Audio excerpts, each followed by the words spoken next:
Good morning. We're here to give an update on COVID-19 in Oregon. I'm joined by Dr. Dean Sidelinger, our state epidemiologist, and Patrick Allen, director of the Oregon Health Authority. Let me start with the numbers because they are shocking. Yesterday, we had over 2,300 cases reported, the highest number since the virus first landed in Oregon. Hospitalizations are also at a record high. Across the state, our ICU beds are about 90% filled.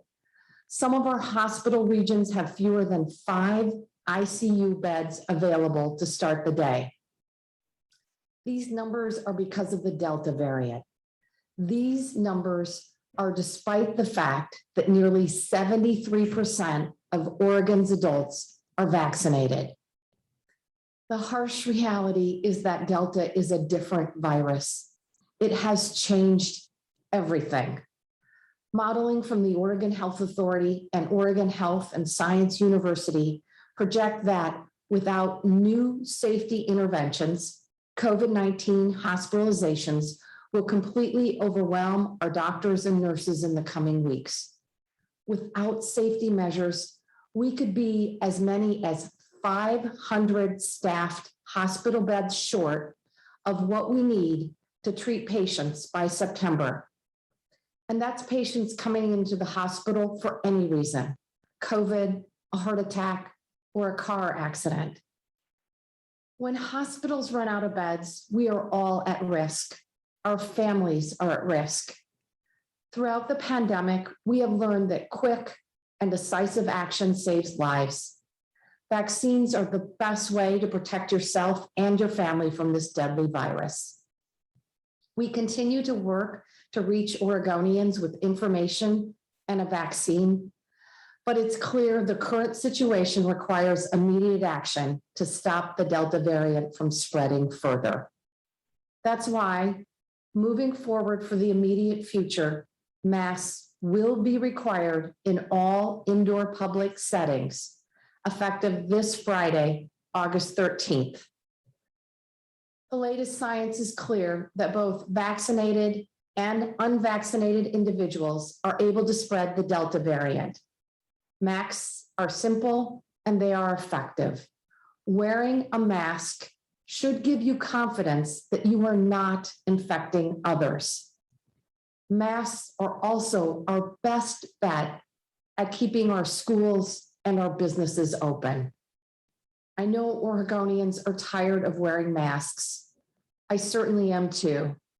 But every time someone wears a mask, that's one more unvaccinated kid we're protecting. That mask could keep your best friend or loved one out of the hospital. Masks show our support for doctors and nurses who are working so incredibly hard right now. Let's show our frontline healthcare workers that while they're working to save lives, we are willing to do something simple, like putting a mask on. OHA and OHSU's modeling is a stark reminder that the pandemic is far from over. It's a disappointing reminder that we still have dark days ahead. Until more people get vaccinated, we are all still in danger. And because vaccines are the key to getting out of this pandemic once and for all, I also announced yesterday that I'm requiring all state of Oregon executive branch workers to be fully vaccinated on or before October 18th, or 6 weeks after COVID vaccine receives a full FDA approval. This action will ensure our state government workplaces are safe for employees and the Oregonians we serve. I strongly encourage our public and private employers to follow suit and require vaccination for their employees. Vaccines are now universally available and free. The facts are very clear that unvaccinated Oregonians are the majority of patients in our ICUs. Unvaccinated Oregonians are the overwhelming majority of COVID deaths right now. You do not need to die from COVID. Trust that the vaccines are the best way to keep you out of the hospital. I can't say that enough. I want to end today with an important reminder. Another heat wave is coming with triple-digit temperatures starting as soon as today. I've declared a state of emergency for extreme heat through August 20th to ensure resources are available to all levels of government to keep Oregonians safe and healthy through the coming days. Please treat these hot temperatures seriously. Heat-related illnesses are preventable. Please learn the symptoms. If you don't have air conditioning in your home, make a plan right now to find a cool location you can access. And this is my call to action for all Oregonians. We need your help. We need your help to protect our most vulnerable. Please check in on your grandparents, vulnerable neighbors, and friends. Help them make a plan to get to a cooling center. Remind them that 211 is a great resource for information. Unfortunately, the high temperatures will also intensify wildfire conditions. With extreme fire danger across much of the state, wildfires can start easily and spread quickly. And with so many fires already burning, resources are stretched and our firefighters are exhausted. I urge everyone to do their part to prevent new fires from starting and to keep our communities safe. And now I will turn it over to Dr. Dean Sidelinger. Thank you, Governor Brown. The COVID-19 pandemic in Oregon has now reached a dire stage. Daily infections and hospitalizations have reached new pandemic highs in recent days. Oregonians sick with COVID, nearly all of them unvaccinated, are on the verge of overfilling our hospital beds, posing a critical threat to all Oregonians in need of hospital care. This onslaught of new cases and virus-related hospitalizations is far outpacing even the grim scenarios projected in our most recent modeling report. The report estimated that we could expect about 1,170 daily cases and 95 new hospitalized Oregonians per day by the end of next week. Reported new cases have exceeded that projection 3 times just in the last 5 days. The unrelenting Delta variant is sweeping through our communities, and there are no immediate signs that this rising tide will subside anytime soon, unless we act immediately to reverse this dangerous trend. So my plea today is to every Oregonian who has not yet been vaccinated: the COVID-19 vaccine is saving lives. We can bring this surge under control by vaccinating as many people as possible. The data in Oregon reaffirms what the science has long supported, just how incredibly effective all 3 of the available vaccines are in preventing severe COVID-19 infection leading to hospitalization. The Delta variant now accounts for almost every newly reported COVID-19 case. It is 3 times more infectious than previous mutations of the virus, and it is now the dominant virus circulating in Oregon and across our country. If you are unvaccinated, the risk of being sickened by the virus or ending up seriously ill or even dying from COVID-19 has never been greater. I've spoken before about 2 pandemics that are currently unfolding in Oregon. Let's examine how counties with vaccination rates above 60% are faring as opposed to counties with lower vaccination rates. This slide shows that as vaccinations increased, hospitalization rates rose more slowly in counties with high vaccination rates. We see the opposite in those counties with lower vaccination rates. A much steeper rise in hospitalization rates occurred in these counties. Vaccines are preventing serious disease and they're saving lives. The evidence is overwhelming. Vaccine and vaccination remains the best way to protect yourself against COVID-19 and to keep the virus from spreading amongst our loved ones, our friends, our neighbors, and across our communities. 18 months ago, we reported the first case of COVID-19 in Oregon. Today, more than 2.5 million Oregonians have had at least a first dose of safe and effective COVID-19 vaccines, including 2.3 million Oregonians who have completed their vaccine series. To all of you who have taken the time and effort to get the vaccine, thank you. Your actions have saved the lives of your loved ones, your friends, your colleagues, and your neighbors. Now we have reached yet another crossroads. Our actions over the next several weeks will be critical to ensuring that our hospitals have enough capacity to meet the needs of all patients needing care. For those eligible and not yet vaccinated, reach out and get your questions answered and make a plan to get your shot. Several times throughout the course of this pandemic, Oregonians stepped up collectively to turn back the surging tide. We have the chance to do it again. The governor's announcement today requiring the mask wearing in public indoor settings is an important step.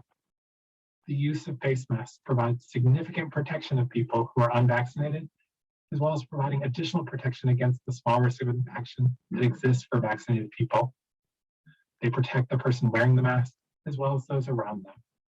When we all wear a mask indoors in public, we will slow the spread we are currently seeing that threatens to overtop our hospital capacity, thus ensuring we all have access to the quality care we deserve. I urge everyone, regardless of vaccination status, to please follow this important public health recommendation. We have the power to crush this virus by getting vaccinated and wearing our masks. Let's work together now to ensure that we can return to the progress Oregon made in fighting back previous surges. Let's keep our students safely in school in front of talented teachers and look forward to celebrating the fall and winter holidays in 2021 a lot more like 2019 and not like 2020. Now, I'll turn things back over to Governor Brown. Thank you, Dr. Sidelinger. Really appreciate your expertise. Next up is Director Patrick Allen of the Oregon Health Authority. Thank you, Governor Brown. Oregon hospitals are facing a crisis that threatens to eclipse the most severe bed shortages they've faced at any point in the pandemic.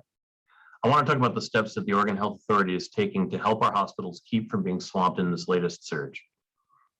The highly contagious Delta variant is filling hospitals across the state with record levels of COVID-19 patients. On July 1st, there were 134 COVID-19 patients in Oregon hospitals, and 27 were in intensive care. Yesterday, the population of hospitalized COVID patients set a new pandemic record of 635 hospitalizations, a staggering 373% increase. Over the same 6-week period, COVID-related intensive care unit admissions have increased by more than 500%. Today, Oregon hospitals reported that there were 665 patients hospitalized with COVID, and 172 of them were in intensive care. Those totals just broke the record that hospitals set just yesterday. Every hospital region in the state is experiencing escalating capacity constraints and strains on staff, beds, and specialized equipment. Discharges are slowing to a standstill across hospital regions. And as you've heard the governor and Dr. Sidelinger describe, the coming weeks will get worse if we don't take immediate action. The crisis facing our hospitals stems from a crisis in our communities. COVID-19 is spreading uncontrollably among people who are unvaccinated. Yesterday, Oregon reported 2,329 new cases, the highest daily case total since the pandemic started. The surge in cases is sending more people to the hospital, including younger people who represent a growing percentage of people whose cases are so severe they require a hospital admission. And because the Delta variant appears to make people sicker, on average, patients are having to stay in the hospital longer. Overcrowded hospitals have consequences for the lives of every single one of us, young or old, vaccinated or unvaccinated. Across Oregon, many hospitals have been forced to postpone procedures because COVID-19 has filled so many beds with severely ill patients that they don't have staff to perform procedures that people need, but hospitals can safely delay. For people living each day in pain, with limited mobility or a need for a diagnosis, they'll have to wait longer for a back procedure, knee replacement, or a diagnostic procedure to ease their discomfort, restore quality of life, or give them peace of mind. It also means hospitals packed with unvaccinated COVID-19 patients have fewer intensive care beds and staff to treat people who have heart attacks, are hurt in accidents, or face other grave medical emergencies. None of us expect we'll want an ICU bed today, but we all expect them to be there if we, their kids, or other family members need one. Today, those beds are much harder to come by, and they'll grow even more scarce if we don't stop the flood of COVID-19 cases. Overcrowded hospitals also mean overwhelmed, overtaxed, and overstressed medical staff. Staff who are exposed to more and more COVID cases face greater risk of breakthrough infections. Staff illness and strain compound critical staffing shortages for all patients. The Oregon Health Authority is working closely with hospital administrators to support frontline nurses, doctors, and other hospital staff. Here are some of the steps we're taking to help. We're mobilizing nurse crisis teams to help hospitals facing the greatest demand. We're working with hospitals to maintain and expand patient care workforces where possible so hospitals can operate more beds. We're working with the Oregon Department of Human Services and long-term care facilities to move people who can be placed into community-based care facilities to free up scarce hospital beds. We're helping facilitate hospitals working together to ensure respiratory equipment can be repositioned around the state to help facilities facing the most critical need for life-saving interventions. We're addressing funding issues that affect staffing and bed capacity, such as streamlining Medicaid coverage for eligible patients. These actions can help hospitals weather the storm, but they won't stop it. The only actions that will stem this fifth and most threatening wave of COVID-19 infections are actions that stop transmission, wear a mask indoors, and most important of all, get vaccinated. In Oregon, nearly 73% of adult Oregonians have been vaccinated with at least one dose. Nearly 62% of our total population has received at least one shot. Almost 57% of Oregonians are fully vaccinated. Oregon continues to outpace the national averages for first and second doses. We continue to rank 12th in the country for the percentage of fully vaccinated people. More and more Oregonians are getting vaccinated each day. The number of new people getting vaccinated each day is rising. On August 5th, the number of people who received a first dose was 4,333. Just 2 weeks earlier, it was 2,433. That's a 44% increase over those 2 weeks. Over the past 2 weeks, we've seen some of our largest percentage increases in counties such as Jefferson and Umatilla, which have been trailing in vaccination rates. But in the face of the Delta variant, we need more people to get vaccinated now. As you've heard, the Delta variant poses an unprecedented threat because it's more contagious and more severe. Unvaccinated adults and children are highly vulnerable to catching the Delta variant, getting sick from it, and spreading it. If you haven't made the choice to get vaccinated yet, Delta is the game changer that gives you a reason to reconsider. Haven't been able to find time to get a shot? Get vaccinated before the Delta variant finds you. Worried about side effects? About 1 in people experience passing side effects from the vaccine, but getting sick or hospitalized with the Delta variant lasts much longer than the side effects, and the symptoms can be severe. Some people have questions about long-term effects from the vaccines. Over the past 9 months, nearly 200 million Americans and more than 2.5 million Oregonians have received at least one dose of vaccine. The vaccines have proven to be safe and effective for hundreds of millions of people with no evidence of longer-term effects. The federal government is preparing to grant full approval to the first of the vaccines this fall. Think your immune system is healthy and strong enough to fight off the Delta variant?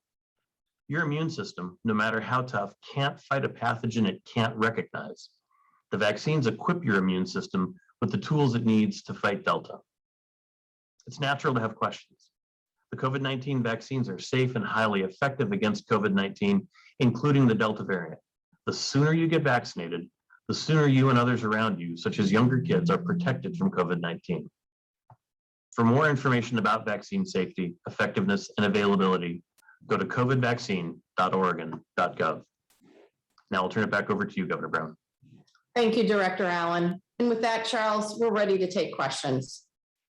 Thank you, Governor. We'll get started with Kelly Azar with K2. Go ahead, Kelly. Thank you for taking the time today, all of you. We really appreciate it. I have 2 questions, if you will. Governor, the first one is for you. You said on Monday when Multnomah County announced that they were going to do their own mask mandate, that you had heard from counties that they wanted it left up to their individual counties. Not 24 hours later, you made a big pivot and decided to make this an entire state decision. What changed? What was the reasoning for that?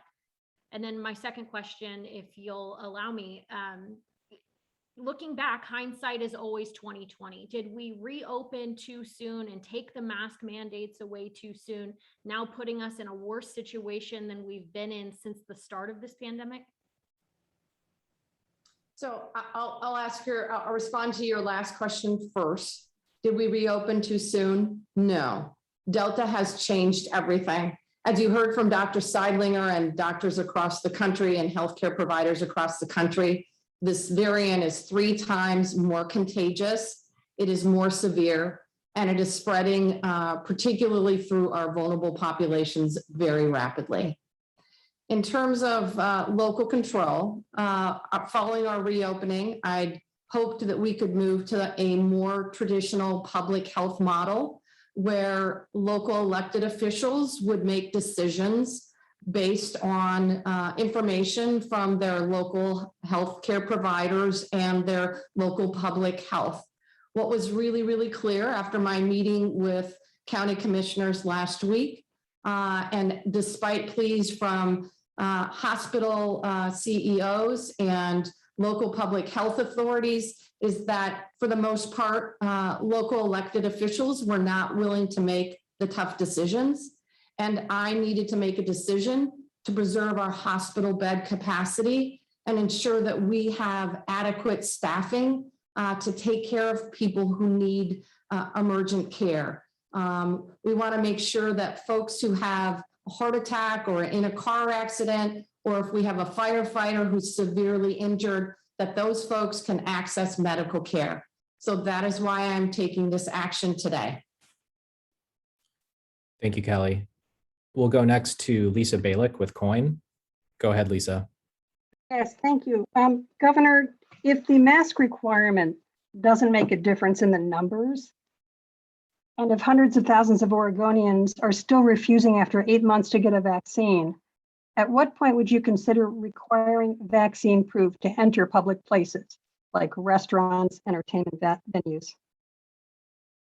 So Lisa, what we do know is that particularly this variant makes its own timeline. And what we also know is that if we can get 80% compliance with this mask requirement, that we are likely to reduce the number of additional hospital beds that we need. We can literally cut that number in half from 500 to 250. We also know that Oregonians are continuing to access vaccines. And as you're well aware, I am requiring all of our state public employees to get those vaccines. So at this point in time, we are not moving forward on some type of vaccine verification. But like I'm saying, at this point in time. One follow-up, would you consider restrictions back in place then at some point if the numbers don't go down and the hospitalizations keep going up? Lisa, my goal is to get kids back into the classroom on a full-time basis and keep them safe, and to keep our businesses open around the entire state. As you know, our small businesses are the heart and soul of Oregon's economy, and I'm absolutely committed to keeping these businesses open as long as we can do so safely. We're back, we're still in the midst of a pandemic, and I will take the actions that I need to keep Oregonians safe, healthy, and alive, and make sure that we have adequate hospital capacity. I do know this, though. I know in a number of communities around the state, restaurants and local businesses are banding together and coming up with their own vaccine verification programs. I really applaud these efforts. That tells me they want to keep their businesses open, they want to keep their employees safe, and they want to welcome customers and protect them. Thank you. Thank you, Lisa. We'll go next to Rachel Alexander with the Salem Reporter. Go ahead, Rachel. Hi, thank you. Governor Brown, you've repeatedly spoken about the need to keep schools open and safe for students, particularly for students under 12 who can't get vaccinated against COVID. Do you intend to mandate vaccinations for Oregon teachers and educators, and why or why not? So at this point in time, we are moving forward with a requirement that state public employees get vaccinated. That is the workforce that I have the ability to require these employees to get vaccinated.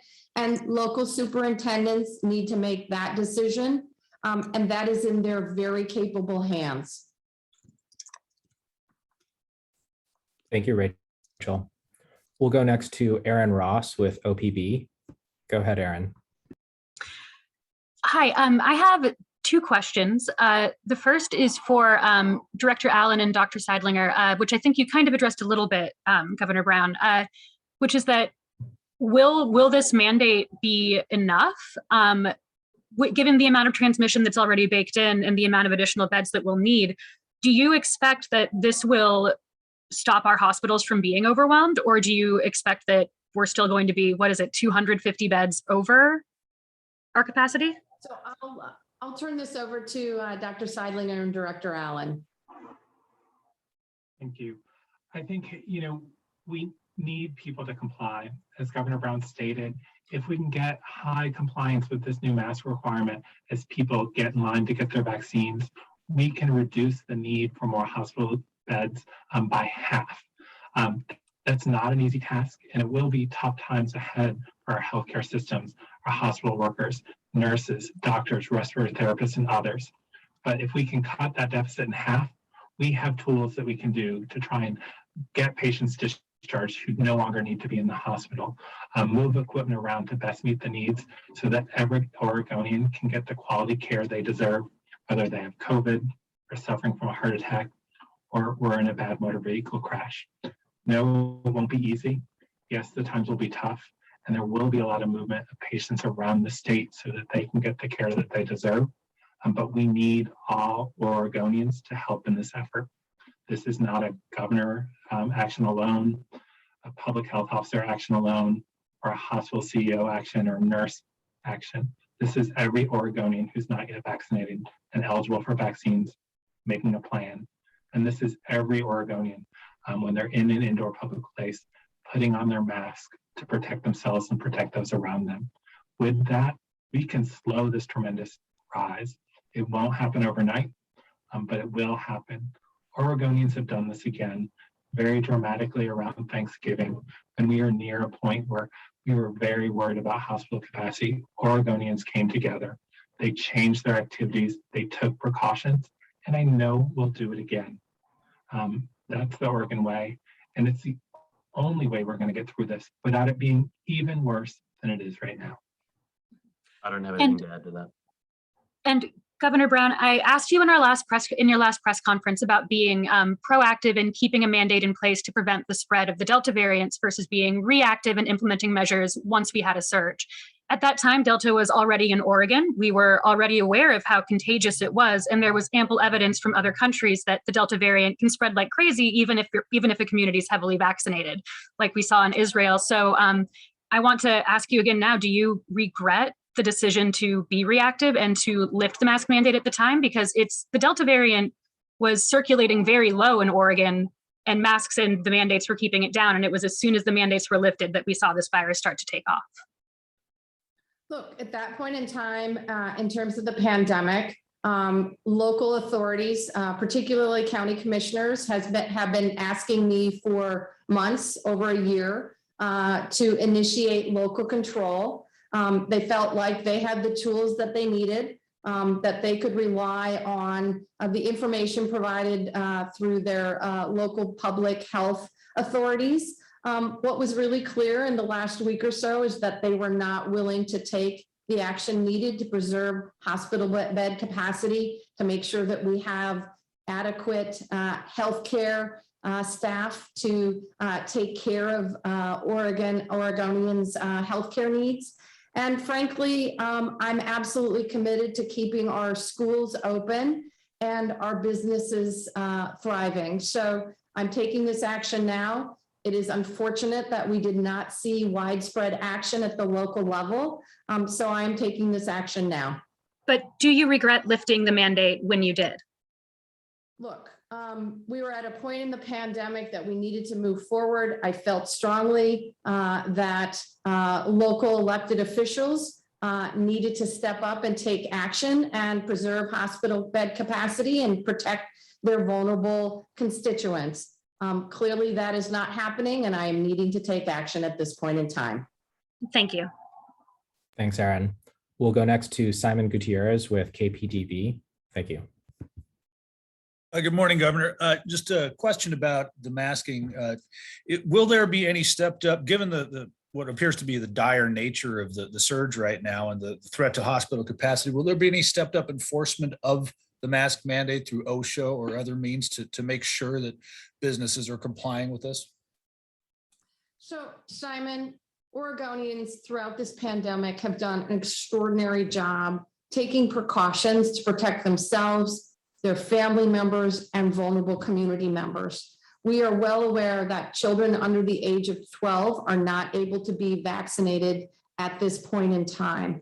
We also have many Oregonians who are immunocompromised and are struggling with other health issues. So I am asking Oregonians across the state to do their part, to step up, to use this very simple and effective tool to slow the spread of the virus, to protect their vulnerable community members. We are truly all in this together. And I encourage Oregonians to take this simple action. It's scientifically based to slow the spread of the virus. Obviously, OSHA and OHA have enforcement tools. We will take an education and information approach first. But I am telling Oregonians to do the right thing so we can preserve hospital bed capacity, so we can keep our kids in school. Our kids learn better in the classroom when they have the emotional and educational supports that they need, and our businesses need to stay open. This is a simple and effective tool. It's a very easy way to slow the spread. In addition, for Oregonians who haven't gotten the vaccine, it is accessible, not in every nook and cranny of Oregon, but throughout the state. And I encourage Oregonians who have not yet gotten vaccinated to take their shot. Thank you, Simon. We'll go next to Gary Warner with EO Media. Go ahead, Gary. Hi, thank you, Governor. I wanted to find out, yesterday during the OHSU briefing, they showed a forecast that this current situation will peak around September 7th. And then there's a backside to that. It will peak very high. During the last few weeks, we've had a number of county fairs. There have been a number of events that have not been curbed at all. Going forward, what's going to happen with things like the Pendleton Roundup, like Oregon Ducks football? So again, I would encourage public and private employers to take actions to protect their employees, their staff, and obviously Oregonians. Local authorities still have the ability to take action, further action, if they would like to do so. I encourage them to take actions to protect their vulnerable community members. I'm sorry, but I'm going to ask again. What about the state and stepping in on major events where there's going to be a large number of people during the height of the spike? So at this point in time, Gary, I am asking Oregonians to mask up and get vaccinated so that we can slow the spread and limit the amount of additional hospital beds we need, so that Oregonians who need emergency or urgent care can access it, and that folks can get the quality health care that they need. So we will again reevaluate every couple of weeks. If we see really good signs that the masking is working, that's really good news. And so we'll start with this, a measure which we think is simple and effective for Oregonians to follow. As I said, if 80% of Oregonians comply with this mask protocol, we will be able to reduce the number of additional hospital beds that we need. Would it be fair then to say that you are not taking any additional actions that would lead to the cancellation of major events based on the current situation today? Your statement. At this point in time, I am ordering Oregonians to wear their masks and encouraging Oregonians to get vaccinated. I'm obviously also requiring state public employees to get vaccinated as well. I encourage local public employers to do the exact same thing. We know that masks and vaccines are two of the most simple, effective, and relatively, at least in terms of vaccines, they're free. In terms of masks, relatively inexpensive tools that we have to slow the spread of the virus. Thank you, Gary. I'll let you go. Yep. Thanks. We have time for just a few more questions. So let's go next to Keely McCormick with KVAL. Go ahead, Keely. Hello there. So my question for you is, what will lift this mask mandate again? Is this going to be more vaccines or lower hospitalizations? And then my second question for you is, are we going to start seeing lower capacity requirements at businesses and restaurants again, or is it going to just be the mask mandate for now? Keely, in terms of your last question, the answer is we are doing concerted efforts to ensure that Oregonians that are not vaccinated get vaccinated. And I am requiring Oregonians when they are in public spaces to wear a mask. These are simple and effective tools to slow the spread of the virus. And so those are the actions that I am taking at this point in time. In terms of your first question, I'll turn it over to the Oregon Health Authority, Director Allen and Dr. Sidelinger. I think we would make recommendations to the governor driven largely by the rapidity of transmission of the virus in the community and the impact it's having on hospitals. If we can get past the extreme lack of space in hospitals that we're facing in the coming weeks and get back to a more manageable circumstance, I think we would come back and recommend potential changes to the mask rule. Okay, thank you. Thank you, Keely. We have time for just two more questions. So we'll go next to Amy Green with the Oregonian. Go ahead, Amy. Thank you. You were asked earlier about how the mask mandate was going to be enforced. I didn't quite get the answer. I didn't quite hear an answer. Will you ask state or local police to enforce the mandate? Or are there other means that you'll use for enforcement? No, I mean, we will be using essentially the same tools that we used last time, including enforcement through OSHA. But I am asking Oregonians to take personal responsibility. We are now over 15 months into the pandemic. We know that the Delta variant is 3 times more contagious. We know that the impacts are more severe.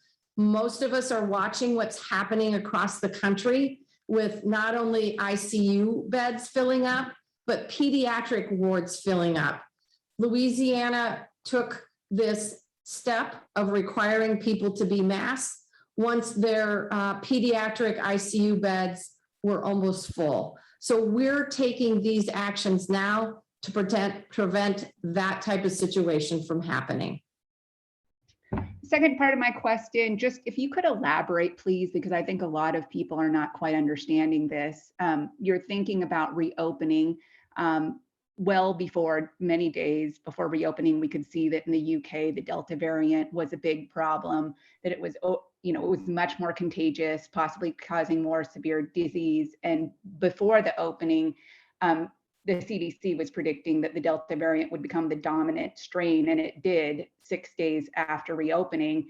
And then weeks went by where we could see what was happening in Oregon, and you didn't step in with the counties not taking action 18 and 19 days before. Before today, there were dire predictions from OHSU and UW. Can you explain more? I mean, didn't that tell you enough that this was a bad situation and it's worse now, that we have to deal with it because you're acting today instead of 3 weeks ago? I'm certainly aware that this is a challenging situation. As I said earlier, I expected local elected officials to do the right thing and step up and protect and preserve hospital bed capacity and protect the staffing of our hospital beds, our doctors, our nurses, and our healthcare workers that now have been on the front lines for over a year and a half, working day in and day out to protect Oregonians. We have had multiple conversations with local elected officials. I know that hospital CEOs, I know that local public health authorities have spoken with local elected officials. I am obviously aware that the Oregon Health Authority has spoken with local elected officials as well. What is clear is they're not taking action. That's why I am moving forward. My goal here is to preserve our hospital bed capacity for Oregonians that need quality health care, and to preserve the ability of our students to get into the classroom in the fall full time. As you well know, our kids absolutely need the type of education that in-person learning provides in a classroom. And I want to keep our businesses open. These are two simple and effective tools that we can use. I do know that Oregon is one of 3 states that has moved forward on a mask mandate. And I know there are other states moving forward with employee vaccination requirements. Again, I encourage our local partners, our public and private employers to step up and take action. We need to put this virus to bed. And the only way to do that is to get more people vaccinated. Dr. Allen, Director Sidelinger, sorry, Dr. Sidelinger, Director Allen, does either one of you want to fill in? Thank you, Governor Brown. I will say, as we reopened, we proceeded with the message that we have made great progress and that capacity constraints and other things were being lifted, but the virus was still with us. The pandemic was still upon us. At that time, our recommendation was still that people who are not vaccinated wear masks in indoor settings and outdoor crowded settings to protect themselves and their loved ones they returned home to. As we learned more about the contagiousness of the Delta variant, particularly the fact that that small number of vaccinated individuals who could still get sick were now able to transmit the virus. And so we changed our recommendation to all individuals wearing a mask indoors and people really taking precautions. So reopening didn't mean that we had no recommendations out there, that we weren't working to provide the public with the tools they needed to protect themselves and their family until they got vaccinated. This tool, this requirement is just another step in that chain as we try and get people to take actions that are going to protect themselves and those around them. We will continue to do that, work with our local partners as well as across the state to get people to take these actions that, as the governor stated, are fairly simple and they offer tremendous protection to yourself and those around you. And that's what it's going to take to slow the rise that we're seeing now and protect our hospital capacity so we can talk about moving back to the system we had in place on June 30th. I think the other thing that we simply have to face up to is that as the pandemic has gone on, Oregonians' receptivity to warnings about what will happen if we don't do certain things have been less and less. It's been less and less effective to warn what's coming in the future versus seeing something what's here in front of us now. Even today, with what we know today, with where our hospitals are today, with the amount of disease we have in the state, the actions that the governor's taking are being characterized by some as oppressive. And I think had we tried to maintain them a month ago, with the reality on the ground being what it was, we would have had a huge problem with trying to get some people to be able to follow those. As Dr. Sidelinger indicated, we had continued throughout to say people who aren't vaccinated should wear masks, and it just wasn't happening. Thank you, Amy, and thank you, everyone. That's all the time we have for questions today. Thank you, everyone. Please stay safe out there, drink plenty of water, and if you don't have air conditioning, look for cooling centers in a community near you.